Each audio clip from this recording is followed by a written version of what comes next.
यदा यदा हि धर्मस्य ग्लानिर्भवति Bharat अभ्युत्थानम् अधर्मस्य तदात्मानं सृजाम्यहम्.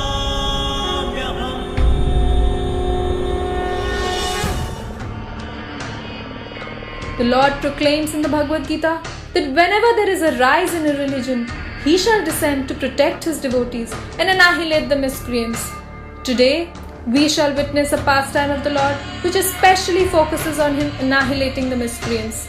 We all have some experience of God's love. Today, we shall witness what His fury feels like.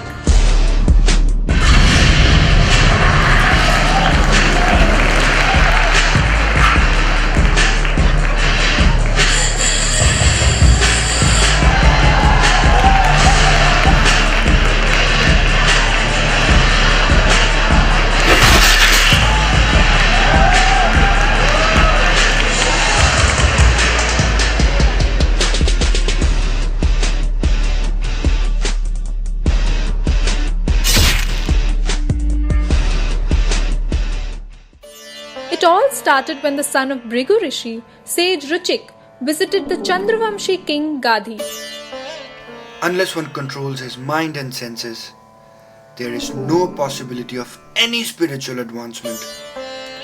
The world is full of temptations, and one must diligently avoid such mundane temptations.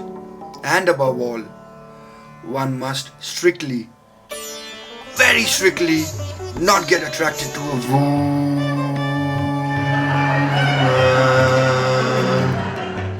The Lord, in order to further His mission, inspired sage Ruchik from within the heart to get attracted to the king's daughter, the beautiful Satyavati.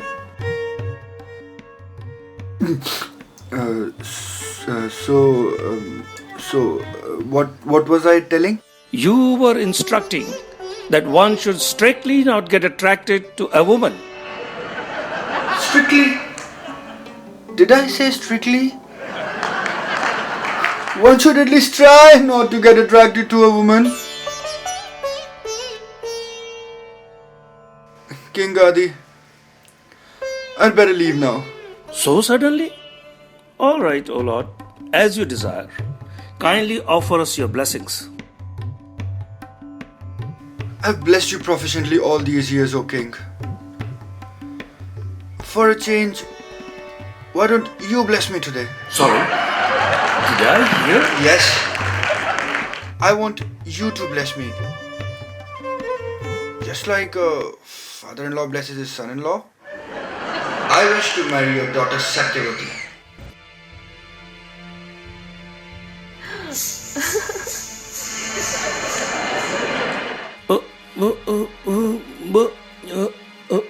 Looks like my request hasn't gone down well with you. O sage, how is this possible? You are a Brahmana, a saint, and we are Kshatriyas. Haven't there been instances in the past where a princess has been married to a sage? Of course there have been, but Your dynasty prides itself for having never turned down a request by a Brahmin. Looks like you're about to change all of that. all right, O sage. But because we are aristocratic Kshatriyas, you have to give some dowry for my daughter. Therefore, I make this request. Present me with 1,000 white horses, each as brilliant as moonshine, and each having 1 ear black in color. Then you can have my daughter's hand in marriage. You shall have your present very soon. Start making the wedding preparations. Ruchik Muni performed tapasya and pleased Varun Dev to obtain 1,000 such horses as desired by King Gadhi, and thus he got married to Satyavati, who easily adapted to her new life in the ashram. Time passed by.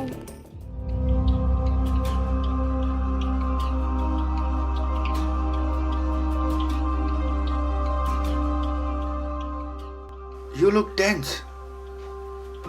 Is everything alright?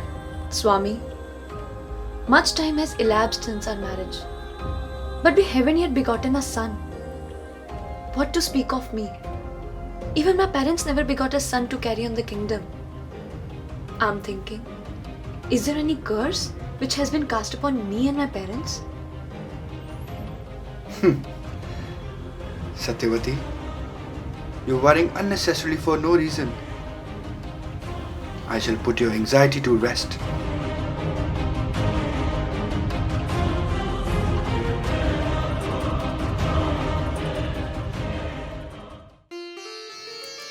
Here, take this. There are 2 portions. This portion is for you, and the other one is for your mother. By consuming it, both of you shall be soon blessed with a son each.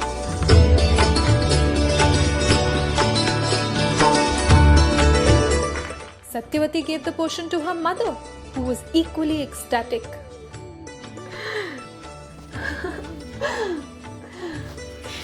Mother, let's consume this without delay.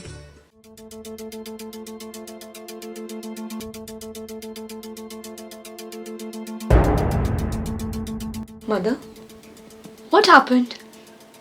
You don't seem to be happy. Is something bothering you? Satyavati, I would like to consume the potion which is in your hands. But why do you want to exchange the potions? It is natural for a person to be more affectionate towards his wife than his mother-in-law.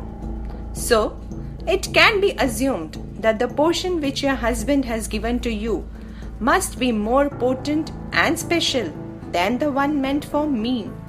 Let me consume it. After all, the need of the kingdom is bigger than the need of a hermitage. Mother, you have given birth to me. I cannot turn down your request.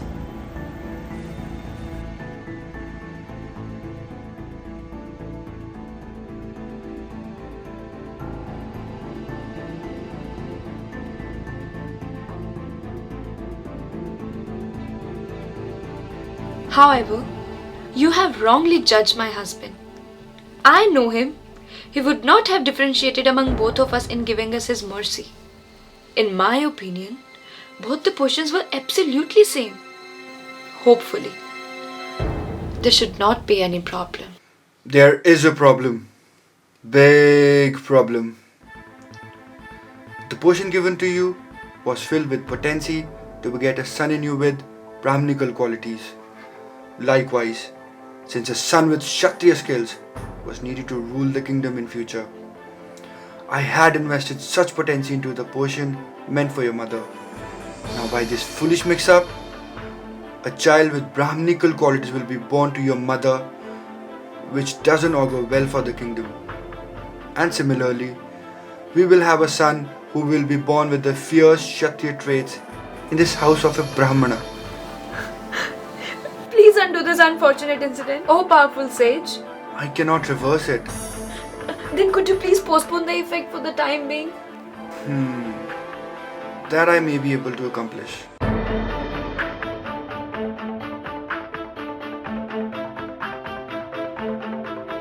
I have postponed the effect by 1 generation.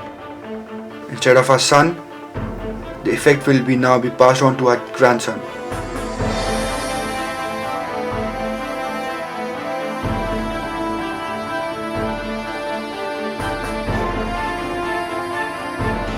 And thus, a son was born to Ruchik Muni and Satyavati, who went on to become a most renowned and powerful sage, Rishi Jamadagni. Rishi Jamadagni married Renuka, and from them was born the son who was to carry the effect of the postponement. They named him Rambhadra.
Rambhadra, or Ram, as he was fondly called, was an ardent devotee of Lord Shiva, and he used to perform intense tapasya atop the Gandhamadana mountain to satisfy him.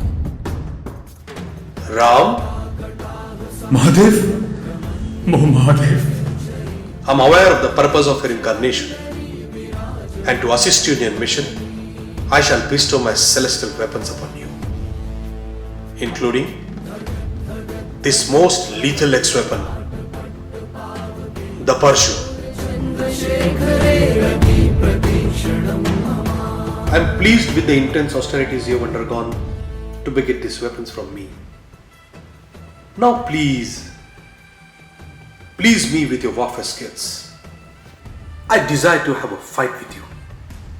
Let me find out whether the person to whom I am entrusting my weapons is worthy of possessing them or not. Come on.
What have I done? I have wounded the very person whom I worship, and that too by the very weapon which he has given me. I am most sinful. I am most sinful. Oh Ram, do not regret. I am most happy to be defeated by you. It is a confirmation that my weapons are in the right hands. Your chivalry is unconquerable, and may your name and fame be eternally glorified. This opportunity to have a fight with you, it happens only once in a lifetime, and I was not going to miss this chance. As far as this wound is concerned, I shall treasure it like an ornament, and as such, one of my names henceforth shall be Khanda Parshu, meaning one who was wounded by the Parshu. And your name, O Ram, shall henceforth be Parshuram.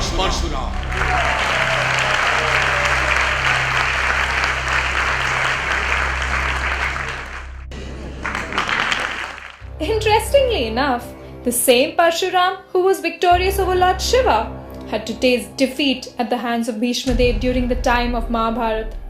In a misunderstanding between two kingdoms, Bhishma had kidnapped the three daughters of the king of Kashi, Amba, Ambika and Ambalika, and later returned them. Fearing social rejection, they petitioned Bhishma to marry them. Bhishma refused, having vowed never ever to marry.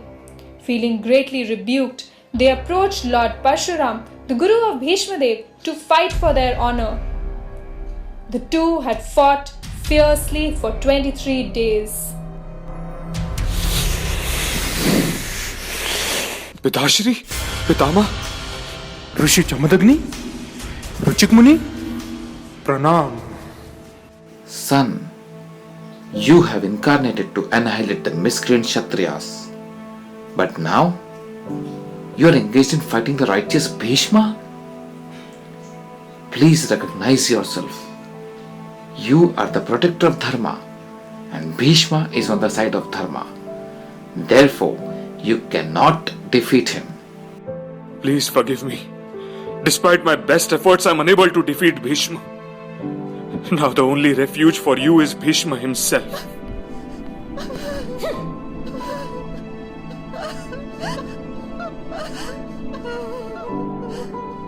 Your defeat at the hands of Bhishma is as glorious as was your victory over Mahadev.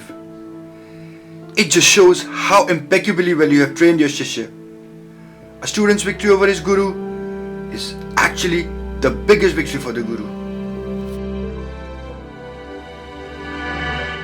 Parshuram was Guru to two other very prominent personalities from the Mahabharata, Dronacharya and Karna. As will be revealed later, Parshuram had a justified animosity towards Kshatriyas and had vowed never to impart his warfare knowledge to any Kshatriya.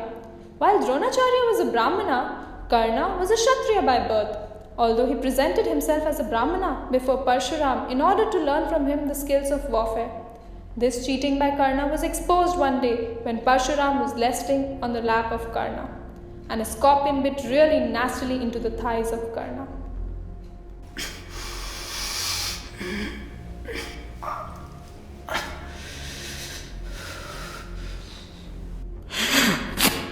What is this? Why didn't you whisk it away instead of tolerating this excruciating pain? Gurudev, I did not want your sleep to be disturbed. A Brahmana cannot tolerate such pain. Only a Kshatriya can. Oh Karna, you proved yourself at every stage to be an obedient student. But what you did to become my student is most treacherous and condemnable.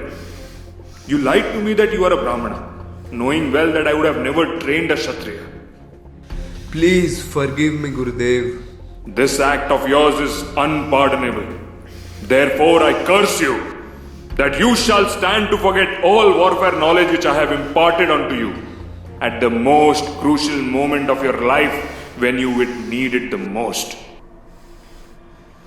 And accordingly, during the war of Mahabharata with Arjuna, on the fateful day, moments before Karna was about to die, warfare knowledge eluded his memory, and with his death, defeat for the Kauravas was practically assured. In this way, Parshuram played a significant role in shaping the outcome of the war in favor of the Pandavas. Lord Parshuram has a very interesting episode in the Ramayana too. Now one may ask as to how is it possible that Parshuram was simultaneously present both during the time of Ramayana as well as Mahabharata, as the two great events took place in different yugas? Well, Parshuram is one personality who is blessed with immortality.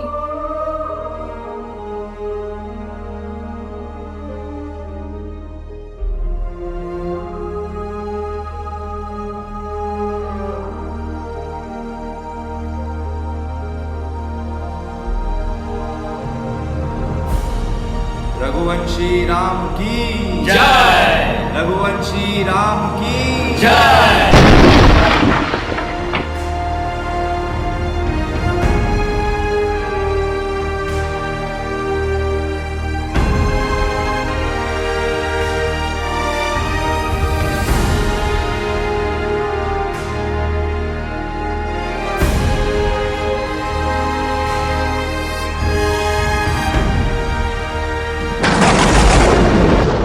Who is it amongst you who has dared to break the revered vow of my master Lord Shiva?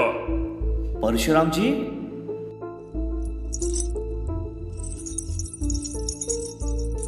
Saubhagyavati bhava dirgha sumangali bhava. Bhagwan Parshuram, it's me, Ram, who is responsible for this. O Lord, I assure you that Ram had no intention of breaking it. The bow just snapped as he was trying to string it. Maharaj Janak, I gifted this bow of Mahadev to you, trusting you would take proper care of it. You failed. Your son-in-law has broken the bow, and you have broken my trust. Whether intentionally or unintentionally, Ram must face my wrath.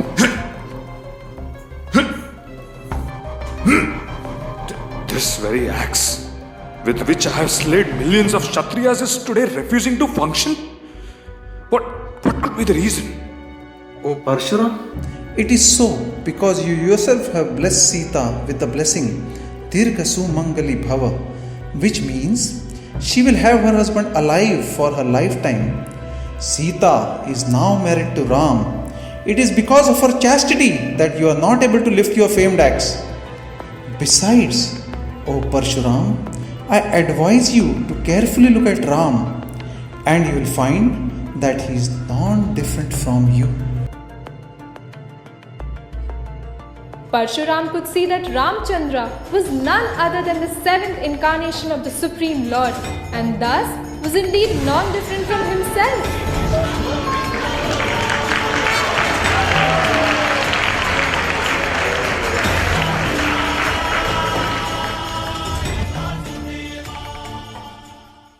In the recent past, Kshatriyas had become a blotch on the society. But you, O Ram, will forever be the shining beacon of light, not only for all the Kshatriyas to come, but to the whole of mankind for eternity. May your splendor and valor be ever increasing, and may anyone who utter your name attain the supreme destination of life. Now that I have your blessings, my life is already successful. The bow of Lord Shiva was gifted to Parshuram by Indradev after Parshuram had killed the very powerful and cruel king Kartavirya Arjuna.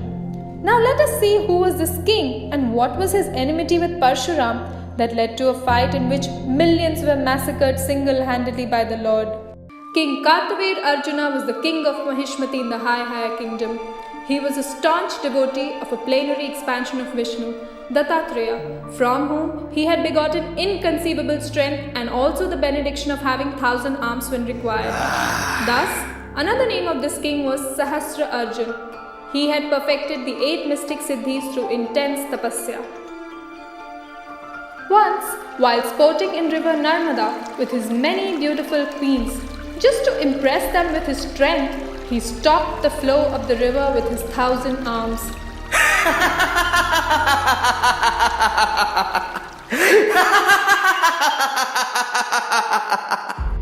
However, this caused overflooding in a nearby camp set up by the very powerful King Ravana, which led to a fight. Hey, you! Yeah!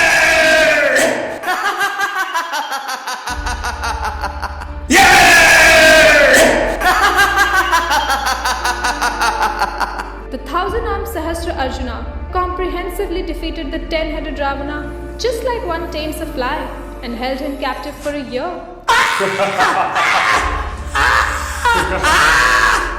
It was only on the insistence of Ravana's grandfather, sage Pulastya, that Kartavirya Arjuna took pity upon Ravana and released him like a tamed animal.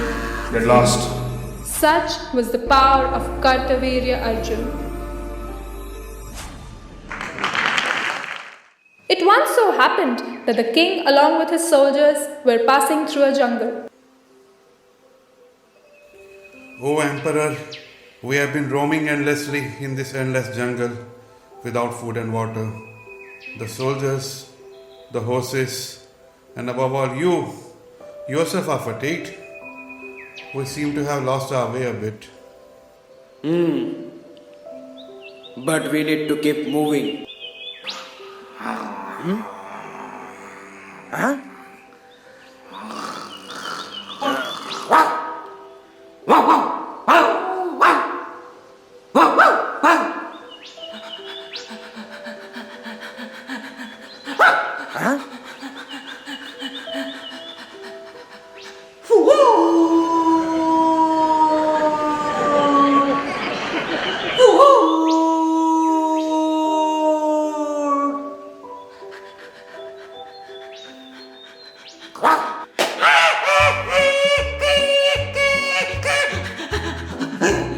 Minister, why is this soldier behaving like a dog? What is this madness? Oh, actually, this is an old problem with this soldier.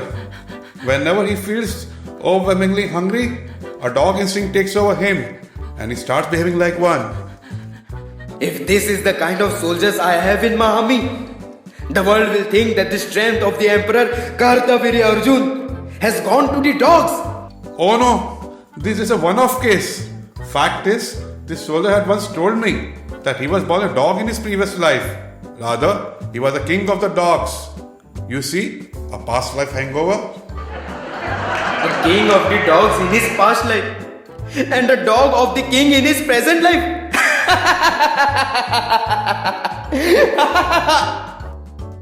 Folks, the emperor just cracked a joke. Joke? Joke. Come on, laugh, you wretched fool. Joke.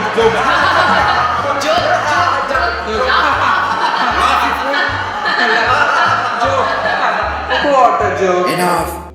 But why is this soldier howling, food, looking in that direction? A dog can smell food from a distance. Perhaps there must be a source of food in that direction. Let me check.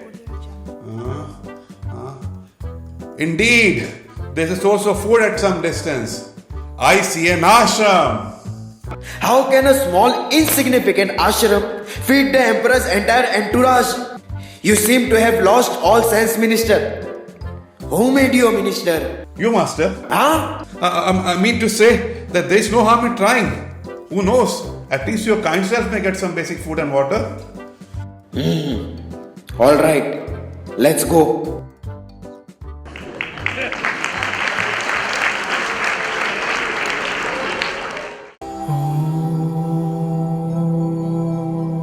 Please come out of your dhyan, O Munivar. I have come. The I which you are subscribing to yourself has no name. It is pure Brahman, spirit soul.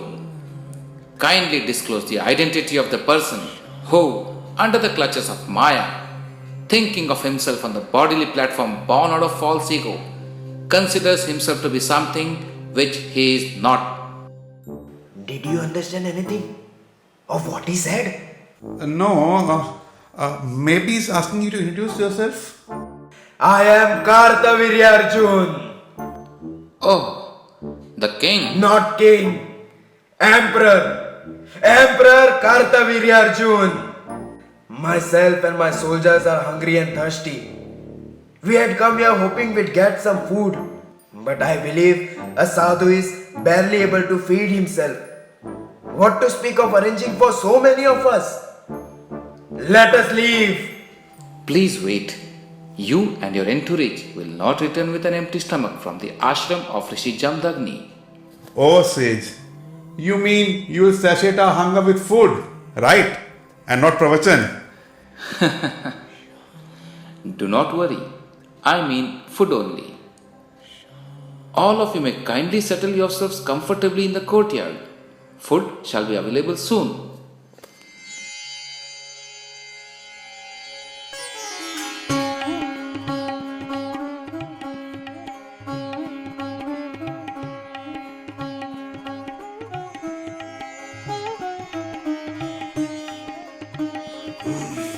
Delicious, opulent.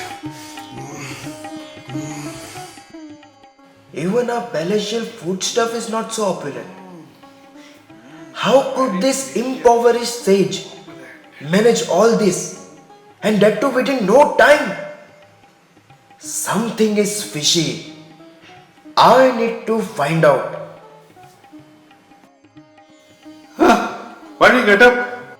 Oh no, this emperor खुद भी नहीं खाएगा, मुझे भी नहीं खाने देगा. Rishi Jamadagni, you have indeed served us to our heart's content. But I could appreciate you a bit more if you were to tell me the secret behind this gorgeous presentation. Tell me, what is it? I knew you'd ask. Indradev gifted me this Kamdhenu cow, which can fulfill all desires one could possibly have. This Kamdhenu is a descendant of the Surbhi cow from the spiritual world. Oh, so this is it, huh? It is by the grace of this merciful mother that I was able to satisfy you. Satisfy? Well, not really. You will satisfy me if you will hand over this special cow to me. I am afraid I cannot fulfill this desire of yours, O Emperor. I am not asking it for free. I shall make a good payment to you in exchange. We sadhus don't really need any money. Besides, what is the need for money when you have the Kamdhenu? A sadhu is one who has no attachments. Why then are you so attached to this cow? Besides, I can use this creature for the welfare of my kingdom. The need of the kingdom is certainly more than the need of a handful of sadhus. The ghee derived from the milk of this cow is used for performing yajna to satisfy Lord Vishnu. Therefore, I cannot part with it. I am not attached to this cow. I am concerned for it. I know how it will be grossly misused if it were to go in the wrong hands. It will not be loved. It will only be exploited. And not for the sake of people in general, but for satisfying one's own selfish motives. Oh sage, I am an emperor and I am not used to pleading or begging. Just to show you gratitude and respect, I requested you to hand it over to me, even offered you a deal. But you don't seem to respect my gentlemanly qualities. Please, do not force me to use force. I ask you one final time. Are you handing over the cow to me or not? When one is proud, instead of being grateful, one becomes envious. Don't do this. I foresee the destruction of you and your entire clan in doing so. Minister, order our soldiers to take this cow away. O Emperor, my advice is that please let this cow be with this sage Jamadagni. You see, we are not in shortage of anything. Minister, think of a suitable punishment for yourself once we reach our kingdom. And yes, simply cutting off your tongue is a mild punishment. Suggest a more heavier measure. Pardon, O Lord. I am such a wretched fool. Sometimes I speak without thinking. Hey, here, you! Take this cow away.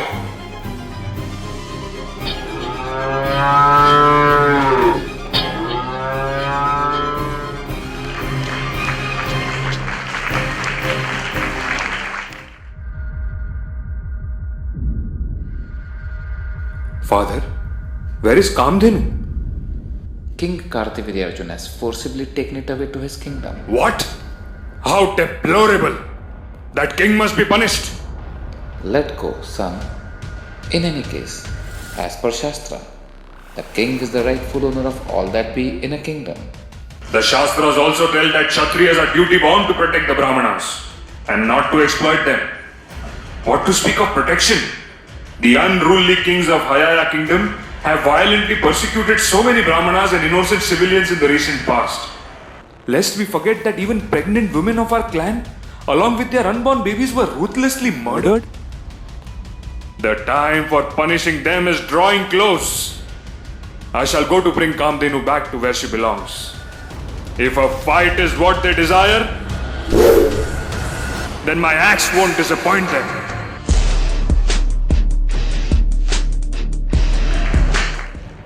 Learning that Parshuram had come to fetch Kamdhenu, the king sent his soldiers to get Parshuram killed. However, Parshuram finished them off. Enraged, the king sent 17 Akshauhini soldiers, which is lakhs and lakhs of soldiers, to get his enemy eliminated. But Parshuram killed them all single-handedly. He fought at the speed of the mind, and when he got a bit tired, he killed the remaining at the speed of the wind. In the end, the king himself came to face the wrath of Parshuram.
Father, I have eliminated hundreds and thousands of soldiers of that irreligious king along with the king himself.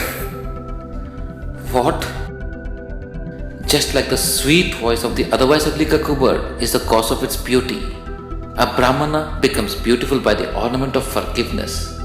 You should have forgiven the mistake of that king, killing thousands for the sake of one living entity. You have greatly sinned, son. You have greatly sinned. You have to atone for your sins. As per his father's instruction, Parshuram went on a year-long pilgrimage to all the holy places.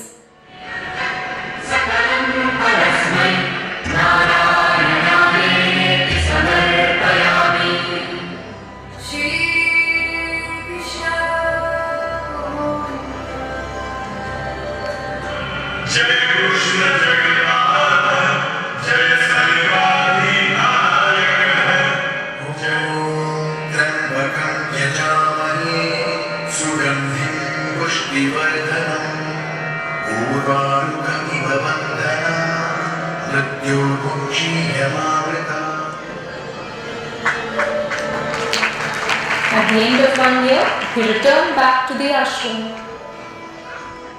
Every morning, Mother Renuka would go to river Ganga to fetch water for the sacrifices required by Rishi Jamadagni. Once, it so happened that she spotted the king of Gandharvas, Chitrarath, sporting in the river with his queens.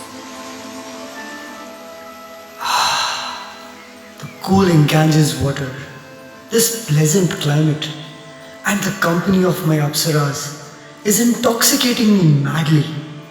Indeed, Kamadev's arrows is piercing the very core of my heart. Oh, he is so very handsome. Perhaps he is from the heavenly planets. How fortunate these queens are that they are able to enjoy his beauty. I wish I was one among them. Oh Lord! Oh Lord! How could I get carried away like this? How could such lusty thoughts enter my mind? I am the wife of the revered Saint Jamadagni and I always remain chaste. But now I have become most contaminated. Now how will I face my husband? Now how will I face my husband? Now how will I face my husband?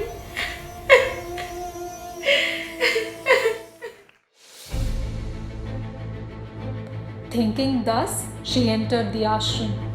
Jamadagni, by his mystic power, could see all that had transpired within her mind, and was he furious? You wretched soul! You have contaminated this place by your presence. Why did you bother to come back here? It would have been better off had you drowned yourself in that river itself. Father, what is the matter? Vasuman, your mother has lost all character. I order you to kill her. What? Kill my own mother? Impossible. I will never do any such thing. Vishwavasu, you kill her. I'm sorry. I cannot follow your order. Will you also disobey your father Brihadyanu? It is against the principle of dharma to kill one's own mother. I cannot commit this sin. Is it not a sin to disobey your father? Brutvakanva, I order you to obey my command. End her life. You all have proved yourselves to be worthless sons. I condemn you.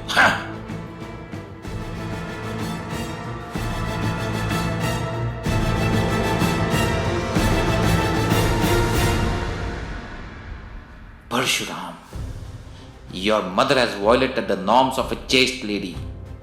I ordered your brothers to slay her, but they refused to obey my command. But you are fully conversant with the Vedic principles.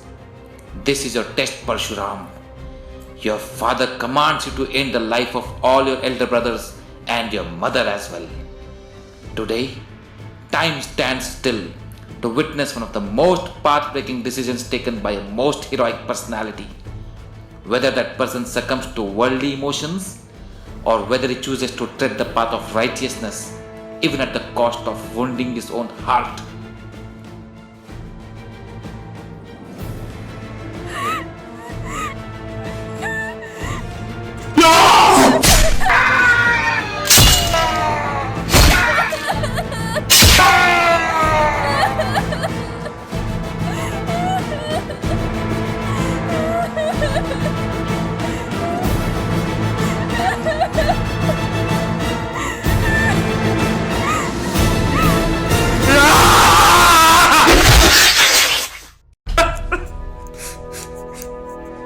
धन्य हो परशुराम, तुम धन्य हो. I am greatly pleased by your obedience. Ask a boon, son, and I promise to fulfill it. I shall request 2 boons from you, father. Go ahead. Hadn't you said that forgiveness is the ornament of a Brahmana? My first request is that you please forgive my mother and brothers and bring them back to life by your mystic power. Second is that they should not remember that I killed them. Else I cannot continue my relationship with them the way it was.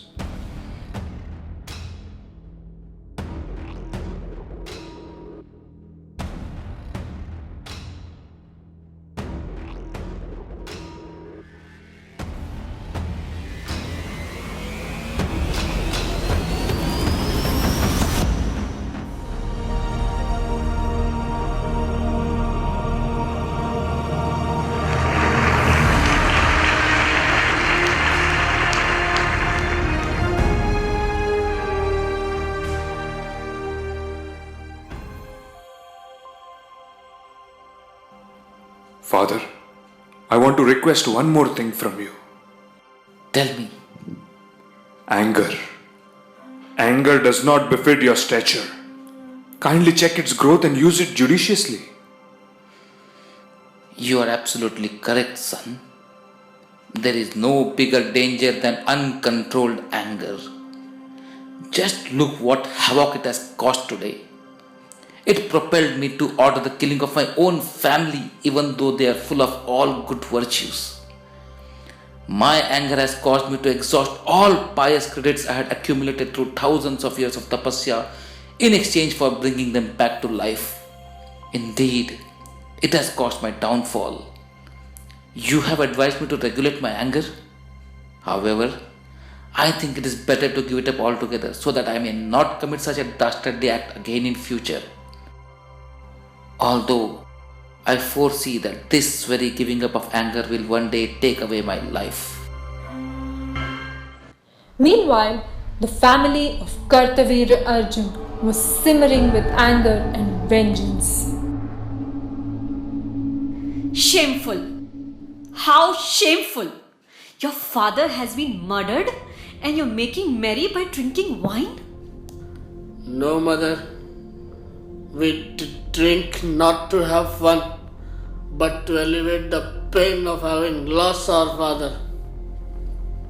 Besides, even right now we were contemplating a strategy for revenge.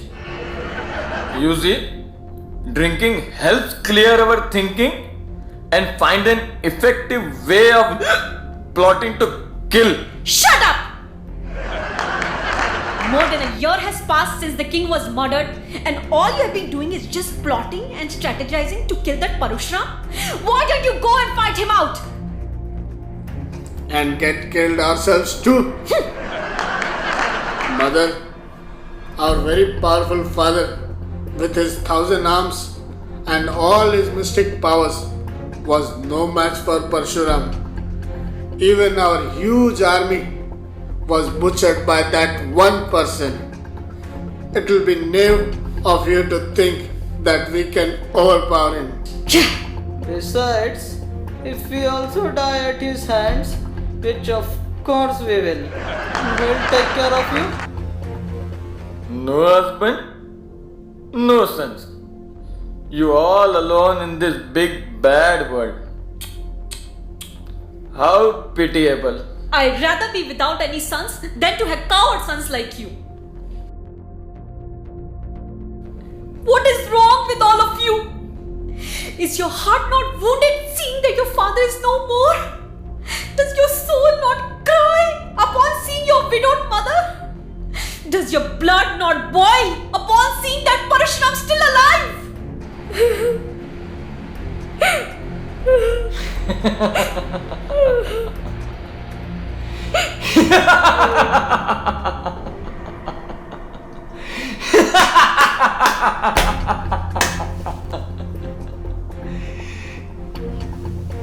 Idea!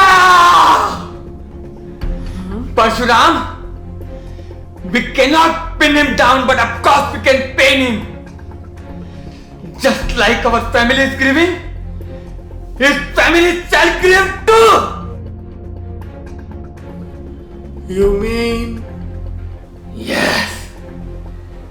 I mean, Jamadagni!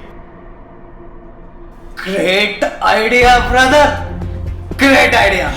Yes. Yes.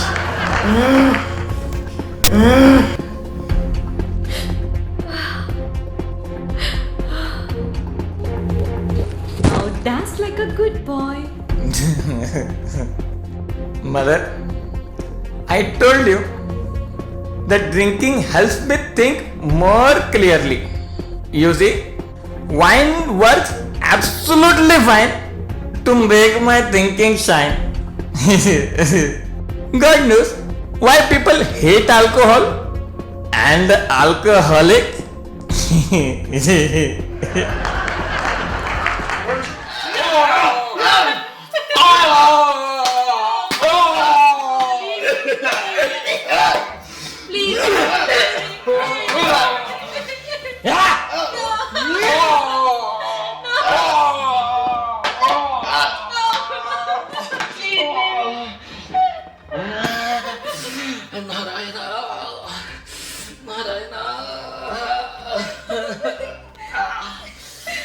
Please no. Did it hurt? I'm so sorry. Please, please do not harm him. Please do not harm him. He has not done any harm to you or your father. Oh, no. He has. By giving birth to Parshuram, he has done the greatest harm to us. Thought of our father's death pierces our heart with the searing pain. We want Parshuram to experience that pain. Brahmanatya will take you to the darkest regions of hell. To hell with hell.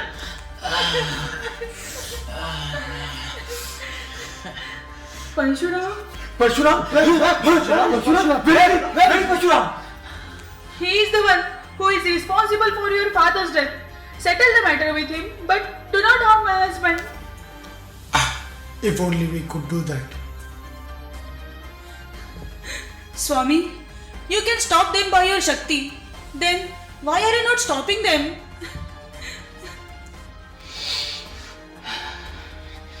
Yes. The power of my anger is sufficient to burn all of them to ashes at this very moment.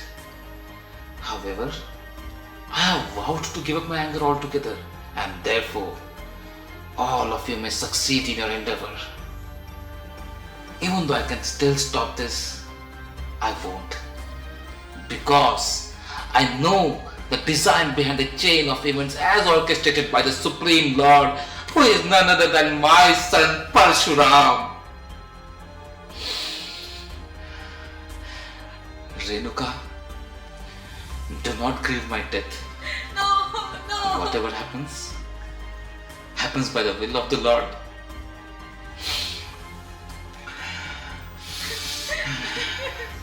No, please. Om Namo Narayanaya. Om Namo Narayanaya. Let us finish the job before that Parshuram comes. Namo Narayana.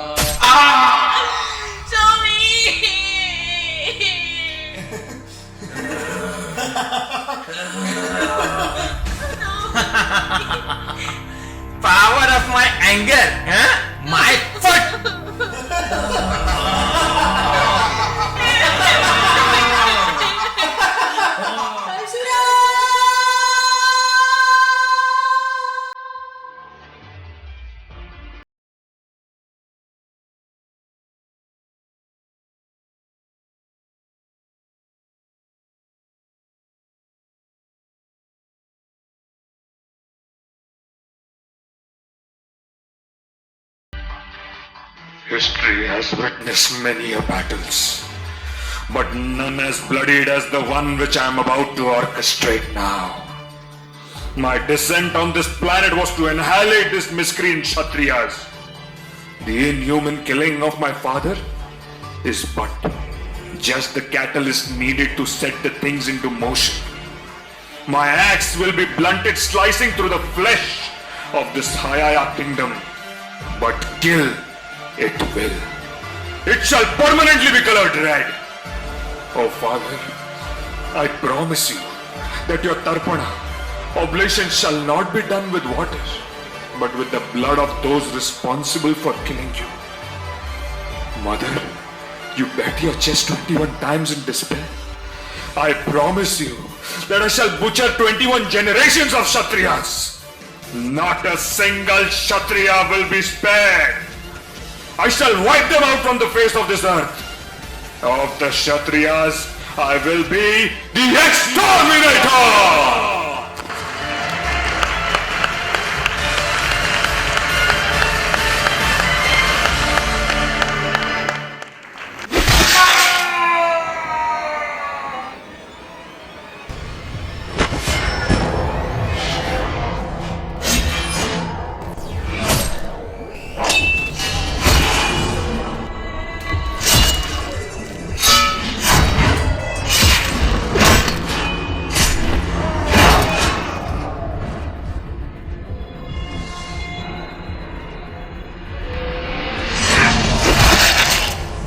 All that remained of the Kshatriyas on this planet was the severed pieces of their bodies.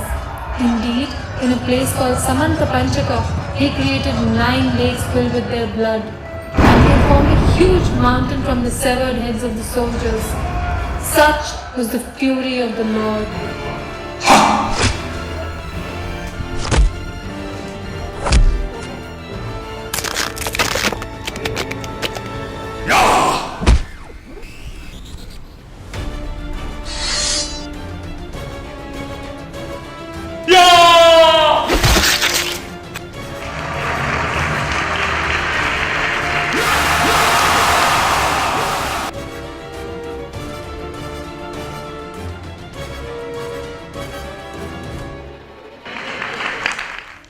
The mutilated body of Jamadagni was carefully preserved by the means of select herbal oils. Parshuram placed the head of Jamadagni with the rest of the body. By offering sacrifices and worshipping Vasudeva, he brought Jamadagni back to life.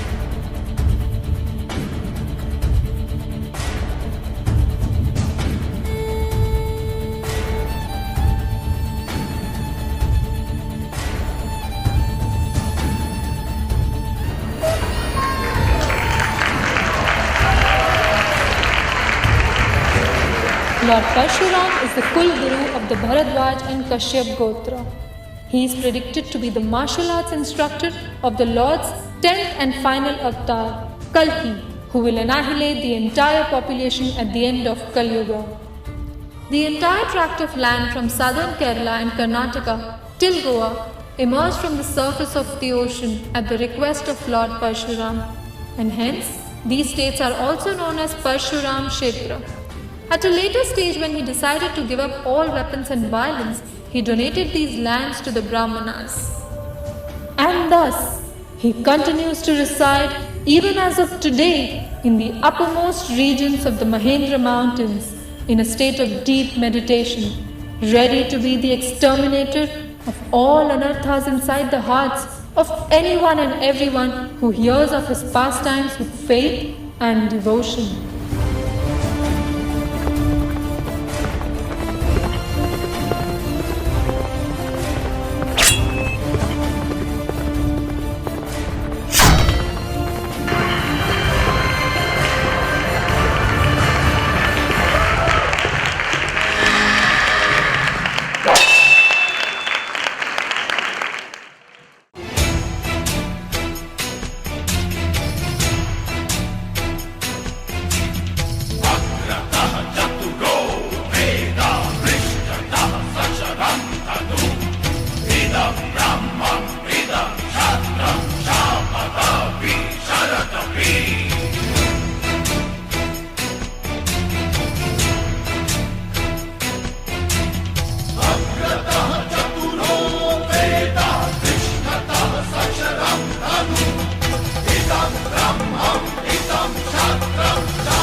RG Media YouTube channel. Like, share, subscribe.